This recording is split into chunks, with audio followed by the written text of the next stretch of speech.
Welcome to the ADS Forum. As you all know, ADS, or the Association for Democratic Socialism, is a think tank based in Delhi which is engaged in research, training and advocacy on progressive thinking. Today we have two gentlemen with us. Both have been friends for over 2 decades and both ideologues, both believe in social democracy and progressive thinking. We have both these gentlemen in conversation with each other. We have with us today Professor D.K. Giri, who is an author, a columnist, an ideologue and a noted political commentator in India. He is also a professor of international relations and most importantly for us, he is the Secretary General of ADS. Professor Giri is in conversation with Mr. Philippe Humbert, who is a noted Indologist from France. He is the author of the book The Rajiv Years. He was associated with the Jean Jaurès Foundation in France, and it has a sympathy for the Socialist Party. He's been coming to India for the last 4 decades, and he's been involved in the civil society, business as well as ideological exchanges with ADS. Present a conversation between Dr. Giri and Philippe Humbert. Today, I welcome you to another show when I'll be talking to a dear comrade from France, a friend of India, a friend of ADS, who has been visiting India for over 4 decades now. He knows about India, he has worked on India in different capacities, and most of all, he has written a book on Rajiv years, when he watched the premiership unfolding in Rajiv's regime. But I was talking to him earlier on, he was not very happy with the developments in the French Socialist Party, and in desperation and indignation, Comrade Philippe, I think, has dissociated from the French Socialist Party. That is really deplorable state of affairs. So he will tell us more about it. So Comrade Philippe, welcome. After so many years, Thank you you. have been such a regular visitor to India. You come a couple of times a year, but since COVID, I think it is now after 5 years or so you are coming. Yes, that's right. So I will certainly love to hear your views about India, your impressions.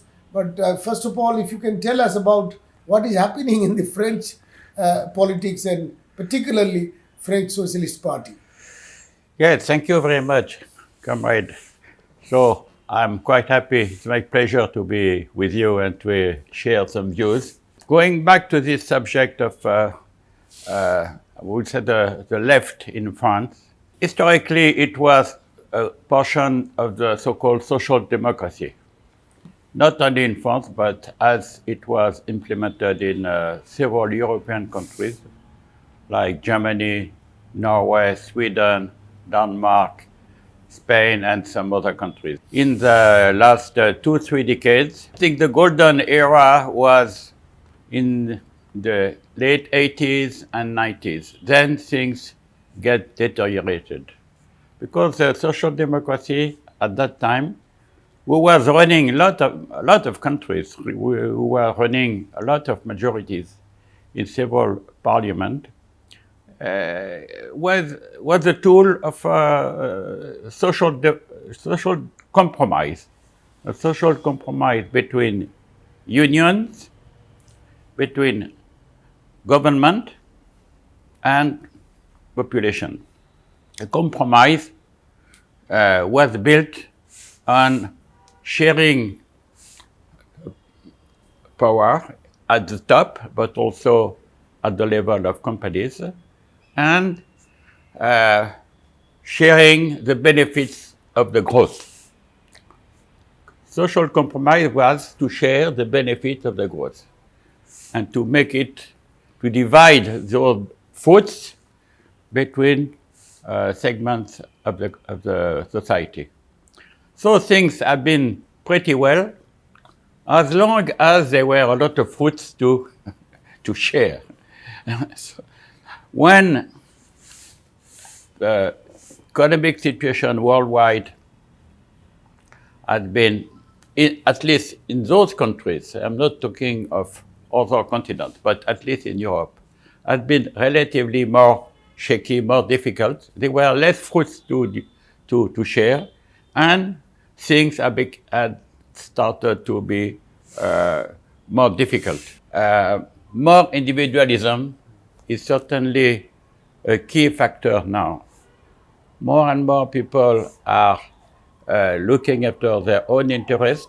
When I say people, I mean even group of people, companies, unions, in what we call corporatist way. I mean, defending their own interest, Yeah. even if they are not shared by others.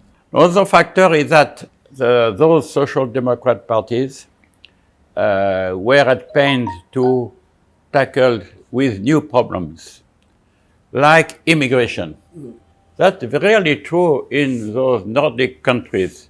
Just now, Denmark, Norway, Sweden, which were really hosting very easily a lot of migrants from third countries, Yeah. they are resisting a lot. And there is a change, a big change. Their policies are changed, and this subject of immigration, right or wrong, right or wrong, Sure. is supposed to be badly tackled by those governments, and they are blamed for that. Even they are blamed for that, and for those reasons, we see that some far-right parties are gaining influence in those countries. It's true even in those Scandinavian, which were the haven of social democracy. That's it. But it's true also in France. It's true in Germany to a less extent.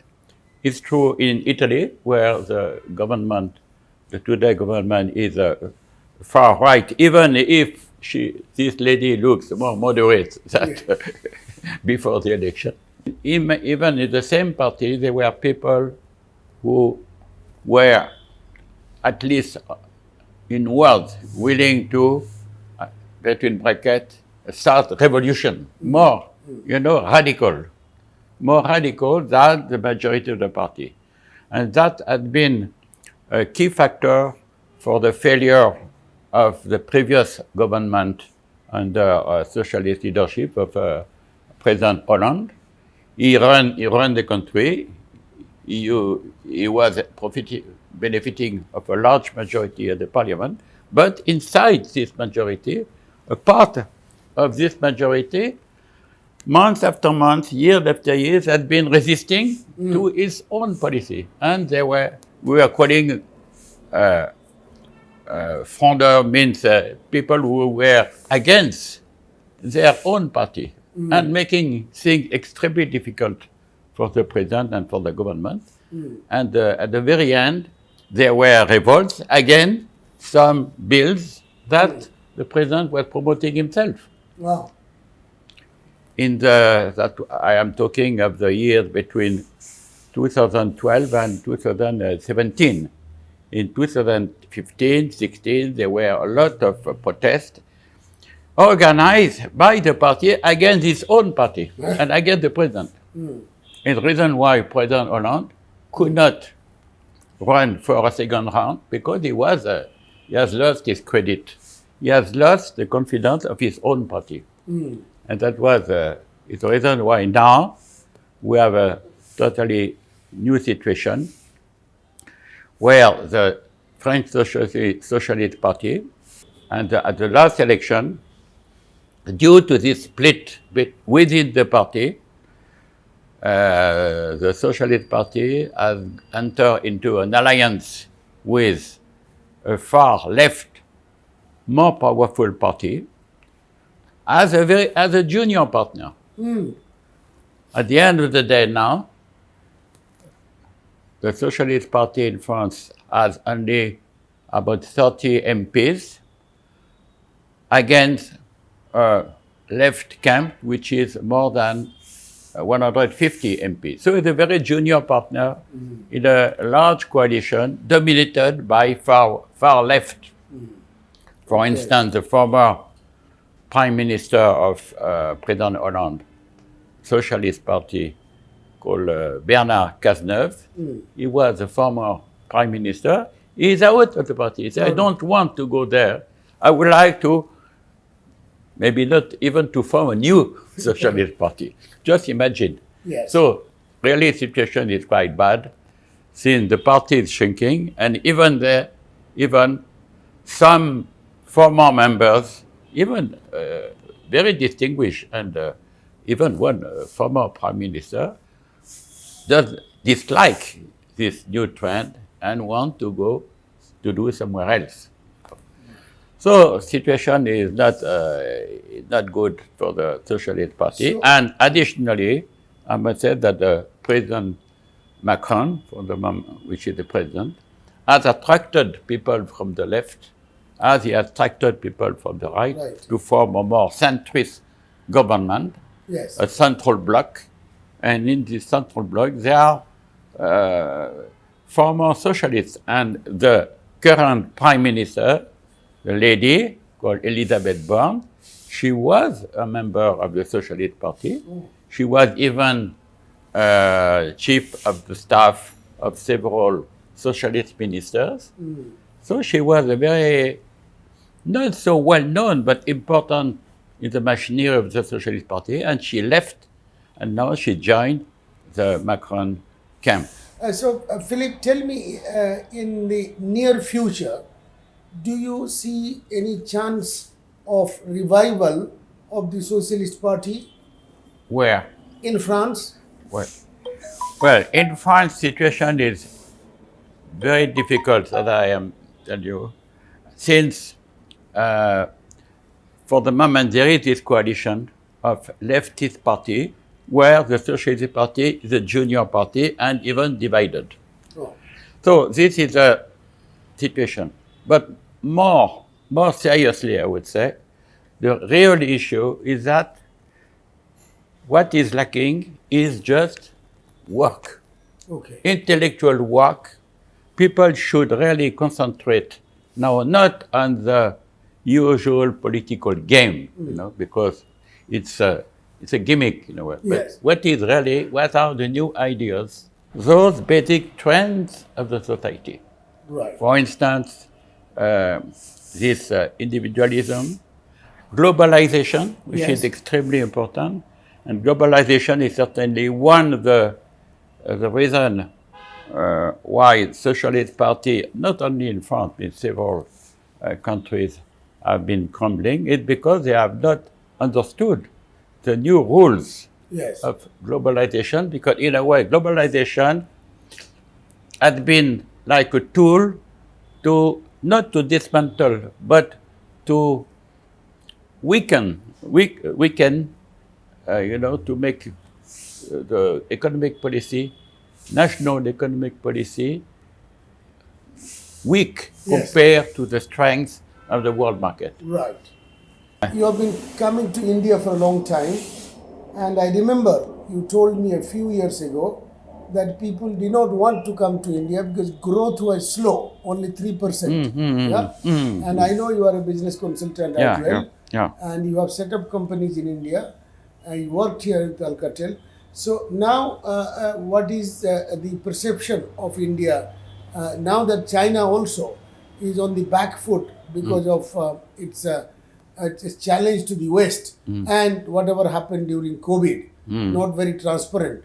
So the impression was that companies are moving away from China, and the other big market is India. So, your impression then and now, what is the difference you notice?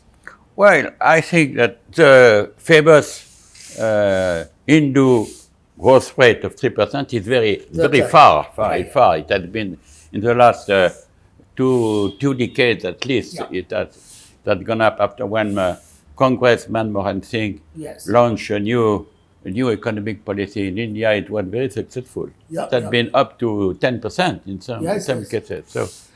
So the growth is there, and the current forecast is about 6% for this year, which is quite high Yes. compared to the world situation. And I think that in India there are a lot of forces going in the way of entrepreneur. Yeah. People are extremely busy, and entrepreneurship is very high. The spirit is there. The spirit is there. Yeah. Spirit to make money is Yes. there. So make money. So it's a tool, you know. Yeah. It's a leverage. So, and you can see the end result is that there are a lot of new companies. And today I've been to Noida. I saw all those high-rise buildings, all those companies. Well, they are progressing. They make money to Sure. build all that. Yes. So they are very stronghold of very big companies, new ones. They were the former big one, now the new names like Ambani or Adani. Even if their growth looks a bit artificial. Artificial, I mean, it's beyond human mind to understand how they can grow so quickly. Yeah. But I don't want to Yes. to tell more about that. Yes. But so the situation, in a way, it's good because you have, well, really an impulse, Yes. impulse from industry and services. And India has a lot of, the Indian brains are quite good for many intellectual work, like all what is in line with computers and new medias, and those big giants like Infosys, Wipro, and so on, and Capgemini, the French company here, they have about 50,000 people. Capgemini, they are doing a lot and using human resources. So human resources are there, intellectual people are there, ITs and so on. See, this is I would say the positive view. India and France relations are perceived to be close. Yeah. We bought the Rafales from your country, Oh, yes. India, and then in the COP 22 also, you know, we had a good alliance, and we are jointly running the International Solar Alliance, Yeah, you know, yeah, on yeah. renewable energy, and Indians have a very good perspective about France. France is standing by us. What is the impression in France about India generally? Yes, I think both countries, in a way, share about the same values, as they are, rightly or wrongly, willing to be, between bracket, independent. Okay. Independent. Yeah. In France and in India, there is a feeling that we have a famous special role. Yeah. India feels that, and it's not new. Yes. Since 5,000 years, Yes. India has been inventing so many things, which is true. Yeah. In France, maybe not 5,000 years less, Yes. they feel that, which is right also, that 200 years ago, 250 years ago, they have invented those concepts, you know, of human rights, freedom, etc., which were at that time revolutionary. And even now, they are still revolutionary in many places. Yes. So there is this feeling that both countries, they have a so-called special role. So, right or wrong, but it is the impression. So it gives some proximity, you know, Come together. to come together. Yes. And although the size is totally different, but and there is good complementary strengths and weaknesses, I must say, in economic fields. We have, as you say, using your intellectual resources a lot for all these informal industries, computers, and so on. This cooperation in aerospace is not new at all. Okay. In the 50s, Air Force pilots were already trained with French Dassault airplane. Oh. In the 50s, the Oh, I first see. jet airlines jet planes used for military had been shipped here in India in the 50s, and so many pilots have been trained. So it's not new. I think Dassault, this Dassault company, Yes, has been yes. here for more than 70 years. You know, so, and, Yes. well, it's just a continuation. Nuclear is always a very fussy subject, but when you see reality, renewable energy is much more important in India, very rightly. And we have been contributing to it at the very beginning, but now India mechanisms are in place, are very extremely efficient in the energy sector. Do you think that French companies will invest more and more in India? They will move from China and they will come to India? More French companies? Well, I don't think if French companies are shifting from China because they were not so numerous in China. I don't think there is this move. But we have to invest in India, not coming from China, but from France. We must invest directly.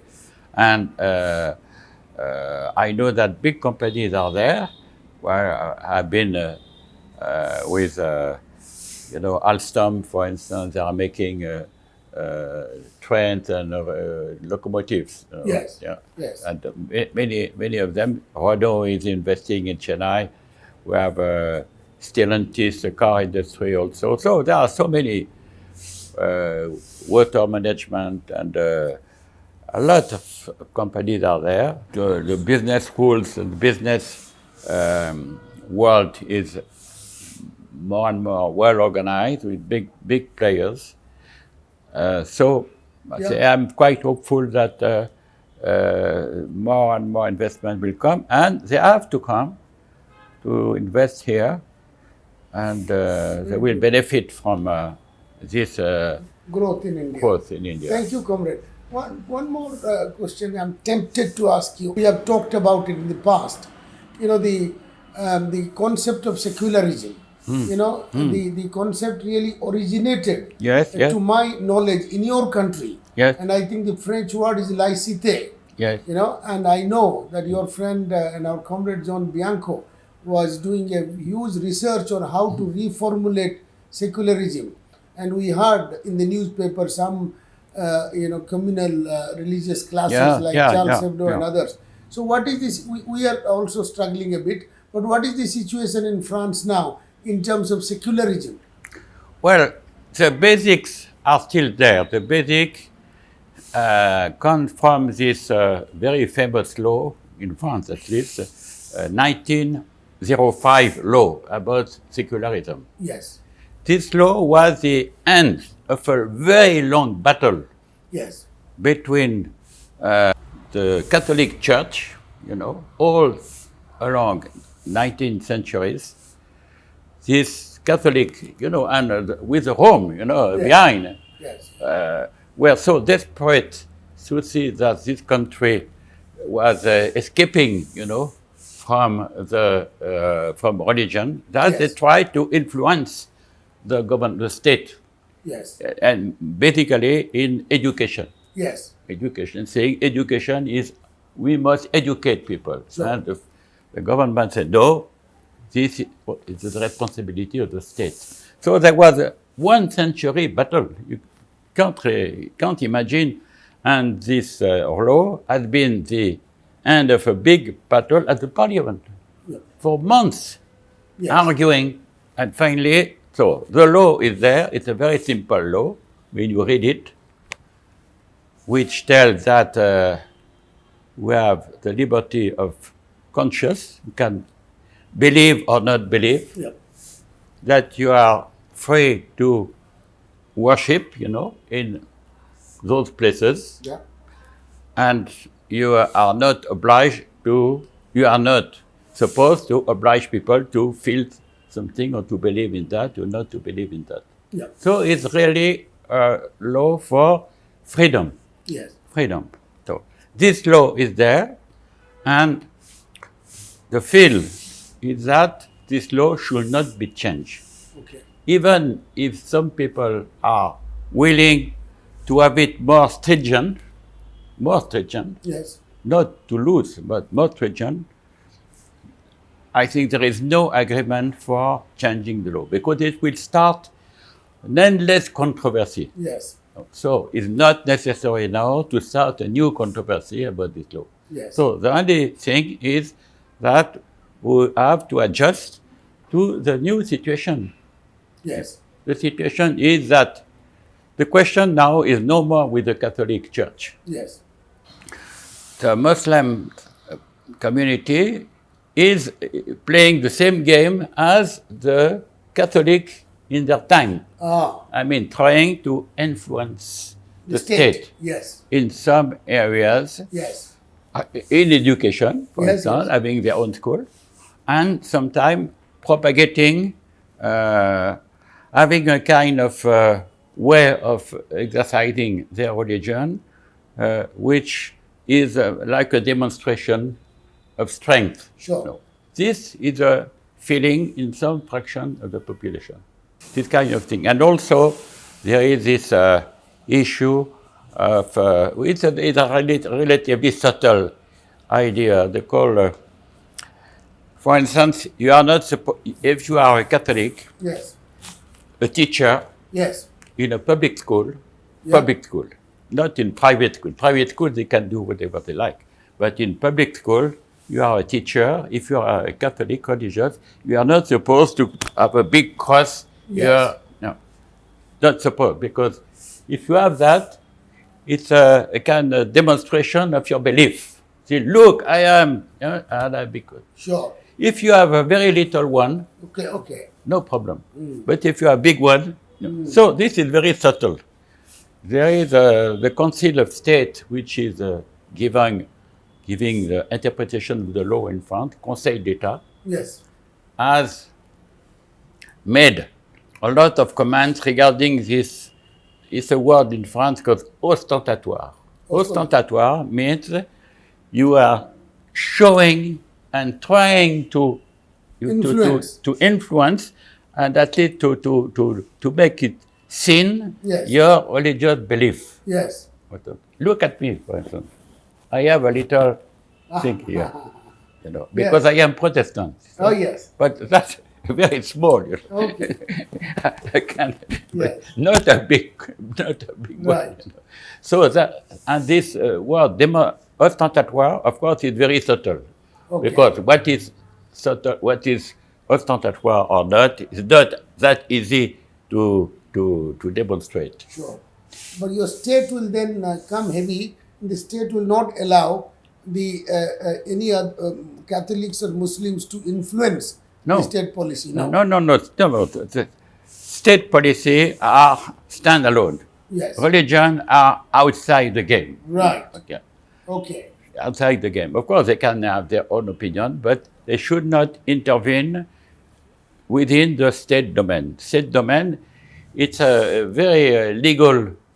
There is a legal concept, with a limit, with boundaries. Yes. And many, and schools are a good example, because in France we have a huge public domain for education. Yes. But at the same time, we have a lot of private schools. Yes. Which can be religious, which can be private but not religious, which can be, you have Jewish school, or we have Muslims, but they can do whatever they like. Yes. Not for the educational program, but at least for the religion. Yes. So it's you have a public domain, and then you have private domain. Private domain is different. Good. Last question, short answer. The Britain is known to be so-called the mother of democracy. Britain. Yeah. France is supposed to be the mother of progressive politics because of French Revolution.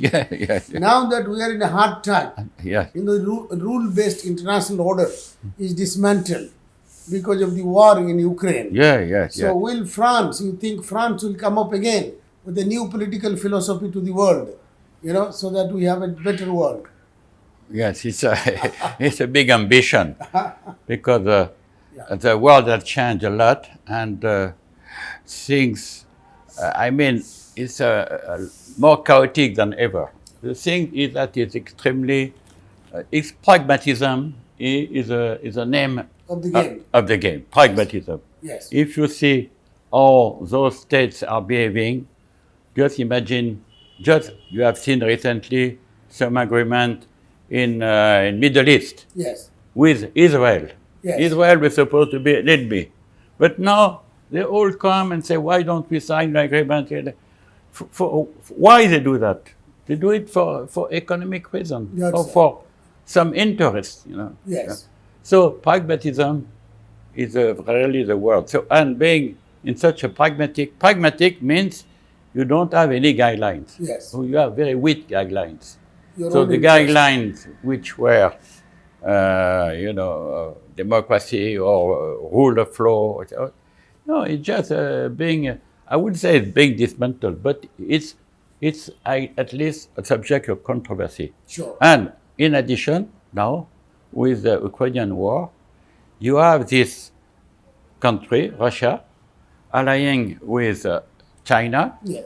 to say, no, we are going to build a new so-called economic international order, Yes. which with very different values. Yes. The values of Chinese political system are entirely different. Yes. No freedom, nothing, no. And they pretend to change the system and to say, they say it clearly, Yes. we want to destroy the current system and to implement a new one. Yes. Russian, China, together. That's right.